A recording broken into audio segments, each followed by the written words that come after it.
ఒకే దేశం ఒకే ఎన్నికలన్న ప్రధాని నరేంద్ర మోదీ ఆ దిశగా పయనిస్తున్నారా? ఎలాగైనా ఈ టర్మ్లోనే దేశవ్యాప్తంగా ఒకేసారి ఎన్నికలు పెట్టి నాలుగోసారి ప్రధానిగా బాధ్యతలు చేపట్టాలనుకుంటున్నారా? జమిలి వెనుక అసలు మతలబేంటి? పార్టీల స్టాండ్ ఏంటి? Watch this report.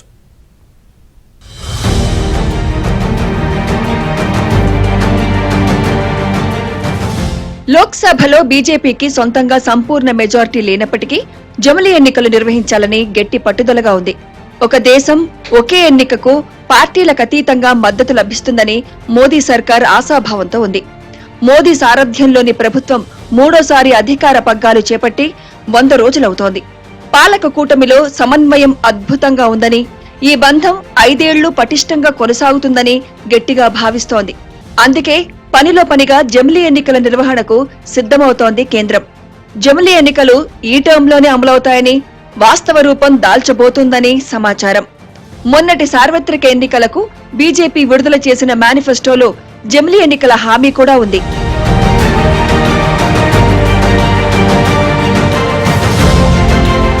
స్వాతంత్ర దినోత్సవం నాడు ఎర్రకోటపై ప్రధాని మోదీ ప్రసంగంలోనూ జమిలి ఎన్నికలను ప్రస్తావించారు. దేశవ్యాప్తంగా ప్రతి ఏటా ఏవో ఎన్నికలు జరుగుతూనే ఉన్నాయని, వీటి ప్రభావం దేశ పురోగతిపై పడుతోందని ఆందోళన వ్యక్తం చేశారు.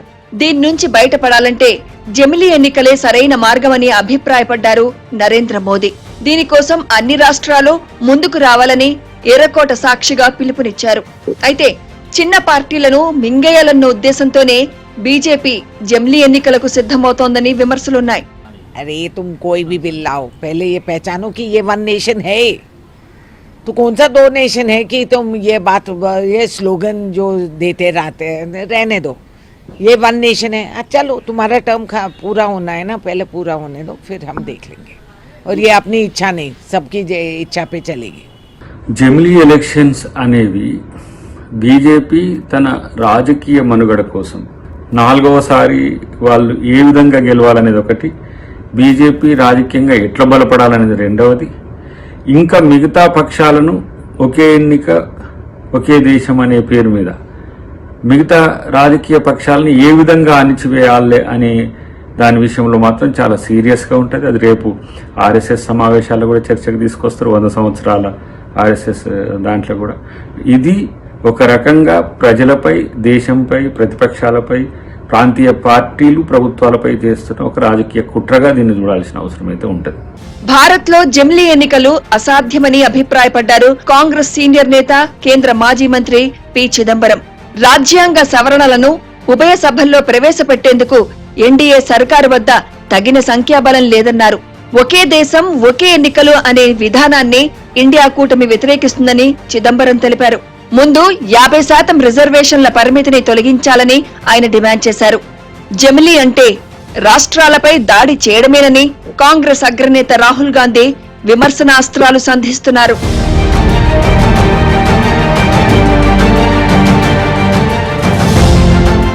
జమిలి ఎన్నికలపై అధ్యయనం చేసేందుకు ఎన్నికలకు ముందే మాజీ రాష్ట్రపతి రామ్నాథ్ కోవింద్ నేతృత్వంలో కేంద్రం ఉన్నత స్థాయి కమిటీని ఏర్పాటు చేసింది.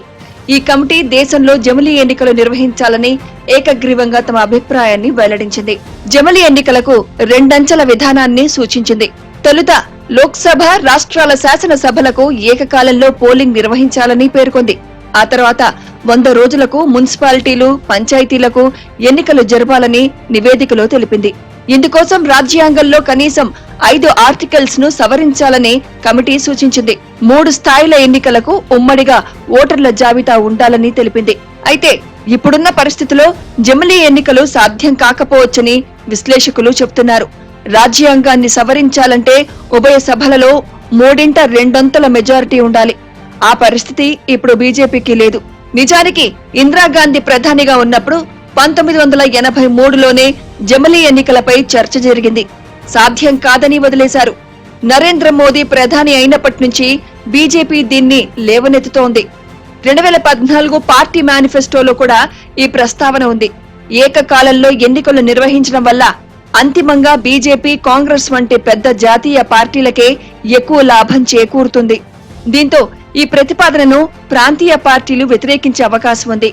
ప్రపంచంలో బెల్జియం, స్వీడన్, దక్షిణాఫ్రికా దేశాలు జమిలి ఎన్నికలు నిర్వహిస్తున్నాయి. కానివి భారత్ కన్నా చాలా చిన్న దేశాలు.